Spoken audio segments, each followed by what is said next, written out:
ಪ್ರಕಾಶ್ ರೈ ಅಂದ್ರೆ ನಮಗೆ ಇನ್ನೂ ಹೆಚ್ಚು ಆತ್ಮೀಯತೆ. ರೈ ಅಂತಾನೆ ಕರಿ. ಯಾರು ಕೂಗ್ತಾ ಇದಾರೆ ನಂಗೆ ಗೊತ್ತು. ನೀವು ಹುಟ್ಟಿ ಬೆಳೆದಿದ್ದೆ ಸನಾತನ ಧರ್ಮದಲ್ಲ ಸ್ವಾಮಿ. ಯಾರು ಹೇಳಿದ್ದು? ನೀವು. ಇಲ್ಲ. ಮತ್ತೆ ಯಾವ ಧರ್ಮದಲ್ಲಿ? ನಮ್ಮ ಅಪ್ಪ ಅಮ್ಮನ ಹುಟ್ಟಿದೆ. ಮತ್ತೆ ಯಾವ ಧರ್ಮದಲ್ಲಿ? ನಮ್ಮ ಅಪ್ಪ ಅಮ್ಮನ ಹುಟ್ಟಿದೆ. ಡಿಪ್ರೆಷನ್. ಹುಟ್ಟಿ ಬೆಳೆದ ಸನಾತನ ಧರ್ಮ. ನೀವು ದೇಶಾದ್ಯಂತ ಹೆಸರು ಮಾಡಿ. ಇಲ್ಲ ಅಂತಿದ್ದೀನಿ ನಾನು. ಯಾಕಿಲ್ಲ ಯಾಕಿಲ್ಲ? ಇಲ್ಲ ಅಷ್ಟೇ. ನೀವು ಸನಾತನ ಧರ್ಮದ ಬಗ್ಗೆ ಅವಹೇಳನ ಮಾಡ್ತೀರಾ, ಟ್ವಿಟರ್ ಮಾಡ್ತೀರಾ. ನೀವು ಬೇರೆ ಧರ್ಮದ ಬಗ್ಗೆ ಯಾವಾಗ ಮಾಡಿದ್ರಿ? ಯಾವಾಗ? ನಿನ್ನೆ ಒಬ್ಬ ಮಂತ್ರಿಯ ಮಗ, ಸಿಎಂ ಮಗ, ನಾನು ಹೇಳ್ತೀನಿ ಕೇಳ್ಕೊಳ್ಳಿ ಸರ್. ಅವನು ಸಿಎಂ ಮಗ ನೀವು ನನಗೆ ಹೇಳಿ ಸನಾತನ ಧರ್ಮವನ್ನ ನಾಶ ಮಾಡ್ಬೇಕಂತ ಹೇಳ್ತಾನೆ. ಯಾವತ್ತಾದ್ರೂ ಟ್ವಿಟರ್ ಮಾಡಿ ಹೇಳಿದ್ರೆ ಅವನಿಗೆ ಖಂಡನೆ ಮಾಡಿದ್ರ? ನೀವು ಹೇಳ್ತಾ ಇದ್ದೀರಲ್ಲ, ನಿಮಗೆ ಸನಾತನ ಧರ್ಮ ಮಾತ್ರ ಸಿಗೋದು. ನಾನು ಸನಾತನ ಧರ್ಮ ಬಗ್ಗೆ ಮಾಡಿದಾರೆ ಅದನ್ನ ಮೊದಲು ಹೇಳಿ. ಪ್ರಕಾಶ್ ರಾಜ್ ಸ್ವಾಮಿ ಸನಾತನ ಧರ್ಮ ಖಂಡನೆ ಮಾಡ್ತಾ ಬಂದಿದ್ರ? ಸೆಲೆಕ್ಟಿವ್ ಮೌನ. ಈ ಪ್ರಶ್ನೆ ಇದೇ ಪ್ರಶ್ನೆ ಕೇಳಿದ್ರು ರೀ ಅವರು. ನೀವೆಲ್ಲ ಕೇಳಿದ್ರಿ. ಶುರು ಆದ ತಕ್ಷಣ ಒಂದು ನಿಮಿಷ ರೀ. ಶುರು ಆದ ತಕ್ಷಣ ಉದಯನಿಧಿ ಸ್ಟಾಲಿನ್ ಸನಾತನ ಮಾಡಿದ ಉತ್ತರ ಕೊಟ್ಟಾಗ ಹೋಯ್ತು. ಅದಕ್ಕೆ ಕೊಟ್ಬಿಟ್ನಲ್ಲ ಉತ್ತರ. ಈಗ ಸೆಲೆಕ್ಟಿವ್ ಮೌನ ಅನ್ನೋದು ಆರೋಪ ಹೌದಾ ಅಲ್ವಾ? ಅದನ್ನ ಎಲ್ಲದಕ್ಕೂ ಉತ್ತರ ಕೊಟ್ಕೊಂಡ್ರಕ್ಕಾಗಲ್ಲ. 24 ಗಂಟೆ ಫೋನ್ ಇರ್ಬೇಕು ನಾನು ಅವಾಗ. ಸೊ ಪ್ರಧಾನಮಂತ್ರಿಗಳು ಎಲ್ಲದಕ್ಕೂ ಉತ್ತರ ಕೊಟ್ಕೊಂಡಿರ್ಲಿ, ಬಟ್ ನೀವು ಎಲ್ಲದಕ್ಕೂ ಅಲ್ಲ. ಸುಮ್ಮನೆ ಕೂತಿರಲ್ಲ. ಎಲ್ಲದಕ್ಕೂ ಅಲ್ಲ, ಕೆಲವು ಉತ್ತರ ಕೊಡಬೇಕು ಅವರು. ಹಂಗೆ ಅವ್ರಿಗೆ ಅನ್ಸ್ತಾ ಇದೆ ಸರ್ ಕೆಲವುದಕ್ಕೆ ನೀವು ಉತ್ತರ ಕೊಡಬೇಕು ಅಂತ. ನಾನು ಕೆಲವುದಕ್ಕೆ ಉತ್ತರ ಕೊಡಬೇಕು ಅಂತ ಅನ್ಸ್ತಾ ಇದೆ. ಹಂಗೆಲ್ಲ ಆಟ ಮಾಡಬಾರ್ದು ಕೌಶಿಕ್. ಮಾಮಿ ಕಣ್ಣು ಕಿತ್ಕೊಬಿಡ್ತಾನೆ. ನನಗೆ ಎಲ್ಲ ವಿಷಯದ ಬಗ್ಗೆಯೂ ಪ್ರತಿಕ್ರಿಯೆ ಕೊಡೋದಕ್ಕಾಗೋದಿಲ್ಲ. ಹಂಗೆ ಪ್ರತಿಕ್ರಿಯೆ ಕೊಡ್ತಾ ಕೂತ್ಕೊಂಡ್ರೆ 24 ತಾಸು ಅದರಲ್ಲೇ ಇರಬೇಕಾಗುತ್ತೆ. Definitely I agree. ಅದು ಎಲ್ಲರಿಗೂ ಅನ್ವಯವಾಗುವಂತ ಮಾತು, ಪ್ರತಿಯೊಬ್ಬರಿಗೂ ಅನ್ವಯವಾಗುವಂತ ಮಾತು. ಆದರೆ ಪ್ರತಿಕ್ರಿಯೆಗಳನ್ನು ಯಾವ ವಿಷಯಕ್ಕೆ ಕೊಡ್ತೀರಿ, ಯಾವ ವಿಷಯಕ್ಕೆ ಕೊಡೋದಿಲ್ಲ ಅಂತಂದಾಗ ಅದು ಸೆಲೆಕ್ಟಿವ್ ಅಮಿನೇಷಿಯಾ ರೀತಿಯಲ್ಲಿ ಕಾಣಿಸುತ್ತೆ. ನಾನು ಸುಮ್ಮನೆ ನಿಮ್ಮ ಟ್ವೀಟ್ಗಳನ್ನು ನೋಡ್ತಾ ಇದ್ದೆ. ಮಧ್ಯಪ್ರದೇಶದಲ್ಲಿ ಒಂದು ಬಹಳ ಅಮಾನವೀಯ ಅನ್ನೋ ಶಬ್ದ ಏನೇನೂ ಅಲ್ಲ. ಅದು ಕುಡಿದ ನಶೆಯಲ್ಲಿ ಒಬ್ಬನ ಮೇಲೆ ಇನ್ನೊಬ್ಬ ಮೂತ್ರ ಮಾಡ್ದ. ಅದು ಅಮಾನವೀಯಕ್ಕಿಂತಲೂ ಅಮಾನವೀಯ ಶಬ್ದ ಏನೇನೂ ಅಲ್ಲ. ಅದಕ್ಕೆ ಯಾರೋ ಕಾರ್ಟೂನ್ ಮಾಡ್ತಾರೆ, RSSನ ಚಡ್ಡಿ ಹಾಕ್ಕೊಂಡವಂತು. ಆ ಕಾರ್ಟೂನನ್ನು ನೀವು ಟ್ವೀಟ್ ಮಾಡ್ತೀರಿ. ಸೊ ನಿಮಗೆ ಅಲ್ಲಿ ಆತನ ಮೂತ್ರ ಮಾಡಿದವನು ಮನುಷ್ಯನೇ ಅಲ್ಲ. ಇನ್ ಎನಿ ಕ್ರೈಟೀರಿಯಾ ಆತ ಮನುಷ್ಯ ಅಲ್ಲ. ಅಲ್ಲಿ ಸಂಘಟನೆಯೂ ನೆನಪಾಗುತ್ತೆ, ಆ ಸಂಘಟನೆ ಪ್ರತಿನಿಧಿಸುವಂಥ ಸಿದ್ಧಾಂತವೂ ನೆನಪಾಗುತ್ತೆ, ಎವ್ರಿಥಿಂಗ್ ನೆನಪಾಗುತ್ತೆ. ಅದು ಹುಚ್ಚ ಸಿದ್ಧಾಂತ ಅಲ್ಲ, ನಂಬಿಕೆ ಇರೋ. ಓಕೆ, DJ ಹಳ್ಳಿ KJ ಹಳ್ಳಿ ಪೊಲೀಸ್ ಸ್ಟೇಷನ್ ಹೊತ್ಕೊಂಡು ಉರಿತು ಸರ್. ಯಾವ ಸಿದ್ಧಾಂತ? ಅರೆ ಏನು ಹೇಳಿದ್ರಿ ನೀವು ಅದ್ರ ಬಗ್ಗೆ ಅಂತ? ಈ ನೀನ್ ಚುರುಕು ಬುದ್ಧಿನೇ ನನಗಿಷ್ಟ ಆಗೋದು. ನೀವು ಅಭಿವ್ಯಕ್ತಿ ಸ್ವಾತಂತ್ರ್ಯ, ವಾಕ್ ಸ್ವಾತಂತ್ರ್ಯ ಅದು ಎಲ್ರಿಗೂ ಸಮಾನವಾಗಿರಬೇಕು ಅನ್ನುವಂಥದ್ದು ನನ್ನ ಬಯಕೆ. ಹೌದು, ಕರೆಕ್ಟ್. ನೂಪುರ್ ಶರ್ಮಾ ಕಥೆ ಏನಾಯ್ತು ಸರ್ ಈ ದೇಶದಲ್ಲಿ? ನೂಪುರ್ ಶರ್ಮಾಳನ್ನು ಬೆಂಬಲಿಸಿ ಫೇಸ್ಬುಕ್ನಲ್ಲಿ ಒಂದು ಫೋಟೋ ಹಾಕಿದ್ದಕ್ಕೆ ಒಬ್ಬ ಟೇಲರ್ ನನ್ನ ಬರ್ಬರವಾಗಿ ಕೊಂದು ಹಾಕಿ. ಇಂಥ ಟೈಮ್ನಲ್ಲಿ ನೀವು ಸುಮ್ಮನೆ ಇರ್ತಿರಲ್ಲ. ನಾನು ಆ ಟೈಮ್ನಲ್ಲಿ ಸ್ವಲ್ಪ ನಾನು ಹೇಳ್ತೀನಿ ಕೇಳಿ. ಆ ಪೀರಿಯಡ್ನಲ್ಲಿ I was not little probably. ನಾನು ತಪ್ಪಿಸ್ಕೊಡೋದಲ್ಲ. ಓಕೆ, ನನ್ನ ಫೋಕಸ್ ಆ ಕಡೆ ಹೋಗದೆ ಇರ್ಬೋದು. ಯಾಕಂದ್ರೆ ನಾನೊಬ್ಬ ನಟನಾಗಿ ಬೇರೆ ಕೆಲಸ ಮಾಡ್ತಿರ್ಬೋದು. ಅದು ನಾನು ಕ್ಷಮಿಸಿ, ನಾನು ಯಾಕೆ ಆ ಕಡೆ ನೋಡಿಲ್ಲ ಅನ್ನೋದನ್ನು ಕ್ಷಮಿಸಿ. ನಿನ್ನ ಅವಾಗ ಗಂಡಸು ಅಂತ ಅನ್ಕೋತೀವಲ್ಲ ನಾವು, ಅದು ನಾವು ಮಾಡೋ ಮಿಸ್ಟೇಕ್. ನಾವಿಲ್ಲಿ ನಾನು ಹೇಳ್ತೀನಿ ಬುದ್ಧಿವಂತರಾಗೋದು ಬೇಡ. ಮನಸ್ಸಿನ ಮಾತು ಮಾತಾಡ್ಕೊಳ್ಳೋಣ. 1970s ನಲ್ಲಿ ನನಗೆ ಗೊತ್ತು, ನನ್ನ ಹಿಸ್ಟ್ರಿ ಗೊತ್ತು, ಬೇಡ. ಒಂದೇ ನಿಮಿಷ ಅವ್ನು ನನ್ನ ಪೆದ್ದ. ಏನಪ್ಪ ಈಗ ನಿನ್ನ ಕತೆ? ಓಕೆ, ಏನಯ್ಯ? ಒಂದ್ ನಿಮಿಷ ನಾನು ಪೆದ್ದ ಸರ್, ಸ್ವಲ್ಪ ಇತಿಹಾಸ ಗೊತ್ತಿಲ್ಲ, ಮಾತಾಡ್ತೀನಿ. ಏನ್ ಮಾಡ್ತೀಯಾ? ಎಷ್ಟು ವರ್ಷಗಳಿಂದ ಎದೆಯಲ್ಲಿ ಬೆಂಕಿಯನ್ನು ಇಟ್ಟುಕೊಂಡು ಏನು ಮಾಡದೆ ಆರಿಸಿಕೊಳ್ಳುವುದು?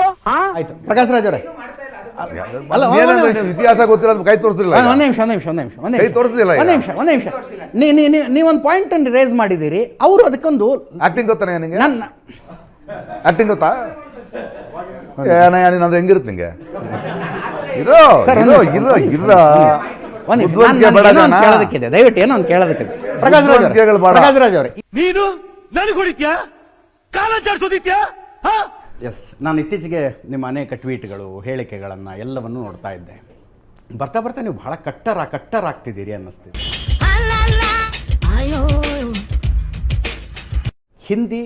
ಹಿಂದುತ್ವ ಇದಕ್ಕೆ ಕಟ್ಟರ್ ವಿರೋಧಿ ಅನ್ನುವ ಜಾಗದಲ್ಲಿ ನೀವು ನಿಂತ್ಕೊಂಡಿದ್ದೀರಿ. ಹಿಂದೂಗಳ ವಿರೋಧಿ ಅಲ್ವಲ್ಲ ನಾನು.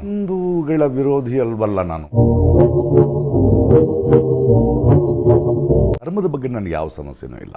ಓಕೆ, ಆದರೆ ಆ ಧರ್ಮದ ಹೆಸರಲ್ಲಿರುವ ಕೆಲವು ವಿಕಾರಗಳಿದೆಯಲ್ಲ, ಕೆಲವು ಅವ್ರ ಬಗ್ಗೆ ನನಗೆ ಸಮಸ್ಯೆಗಳಿದೆ. ಸುಮ್ಮನೆ ಹಲೋ ಅಂತ ಟ್ವಿಟರ್ನಾಗ ನೀನು ಯಾರು ಹೇಳಕ್ಕೆ ಅಂತಾರೆ. ಸುಮ್ಮನೆ ಹಲೋ ಗುಡ್ ಮಾರ್ನಿಂಗ್, ನೀನು ಹೇಳಿದ್ರೆ ಅಣ್ಣ ಗುಡ್ ಮಾರ್ನಿಂಗ್ ಅಂತಾರೆ. ಓಕೆ, ಕಾಯ್ತಾ ಇದ್ದಾರೆ.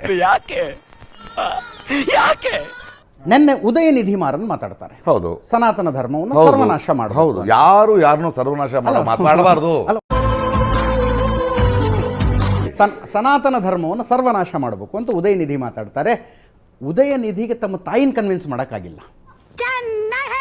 ಅವರು ಮಾಸನ್ ಕನ್ವಿನ್ಸ್ ಮಾಡಕ್ ಹೋಗ್ತಾ ಇದ್ದಾರೆ, ಸರ್ವನಾಶ ಮಾಡೋಣ ಇದು ಅವ್ರ ಅಂತ. ಸಮಸ್ಯೆ ಇದು. ಹೆತ್ತಿರುವ ತಾಯಿಯನ್ನು ಕನ್ವಿನ್ಸ್ ಮಾಡಕ್ಕಾಗದೆ ಇರೋರು ಮಾಸನ್ ಕನ್ವಿನ್ಸ್ ಮಾಡಕ್ ಹೋಗ್ತಾ ಇದ್ದಾರೆ.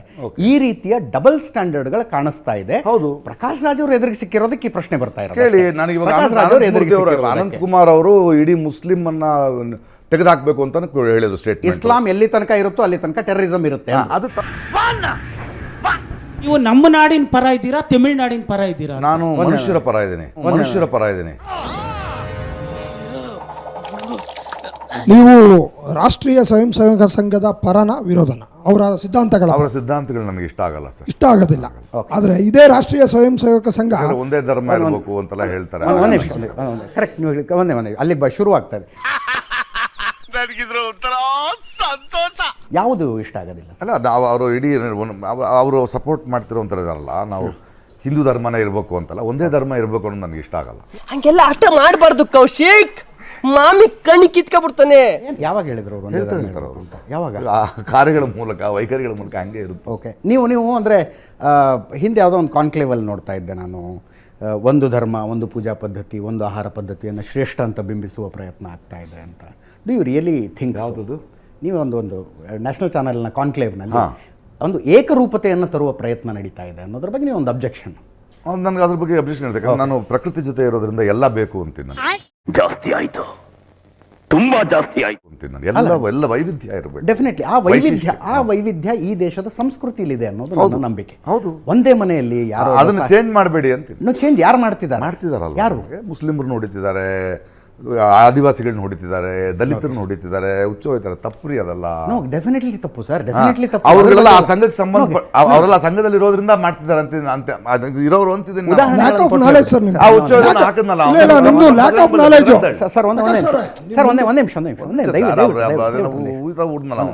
ಅವನು ಬಜರಂಗಳ ಕಾರ್ಯಕರ್ತ, ಅವನು ತಪ್ಪು, ನಿಮ್ ನಾಲೆಜ್ ತಪ್ಪಿದೆ. ಒಂದ್ ನಿಮಿಷ ರೀ ನಾವು ನಮ್ಮ ಕಡೆ ನಾವು ಕಳಿಸ್ಬಿಡ್ತೀವಿ ಹೊರಗಡೆ ಅಂತ ತಕ್ಷಣ ಸಂಘಟನೆ ದೂರಕ್ಕಾಗಲ್ಲ. ಯಾರೋ ಪ್ರಕಾಶ್ ಇವರು ಹಂಗಿದ್ರೆ ಈ ಚರ್ಚೆ ಸರ್ ಎಲ್ಲಿಂದ ಎಲ್ಲಿಗೂ ಹೋಗಕ್ಕೆ ಸಾಧ್ಯ ಇಲ್ಲ. ಪ್ರಕಾಶ್ ರಾಜ್ ಅವರು ಈ ಮಣ್ಣಿನ ಸೌಂದರ್ಯ, ಈ ಸಂಸ್ಕೃತಿಯ ಸೌಂದರ್ಯ ನಾನು ಅರ್ಥ ಮಾಡಿಕೊಂಡಂಗೆ, ಒಂದೇ ಮನೆಯಲ್ಲಿ ಒಬ್ಬ ಯಾರೋ ಶಿರಡಿ ಸಾಯಿಬಾಬಾ ಅಂತಾನೆ, ಇನ್ಯಾರೋ ಧರ್ಮಸ್ಥಳದ ಮಂಜುನಾಥ ಸ್ವಾಮಿ ಅಂತಾರೆ, ಮತ್ತಾರೋ ನನಗೆ ದೇವ್ರ ಮೇಲೆ ನಂಬಿಕೆ ಇಲ್ಲಪ್ಪ, ನಾ ದೇವಸ್ಥಾನಕ್ಕೆ ಹೋಗೋದಿಲ್ಲ ಅಂತಾರೆ. ಆದರೂ ಅದು ಒಂದು ಕುಟುಂಬ ಆಗಿರುತ್ತೆ.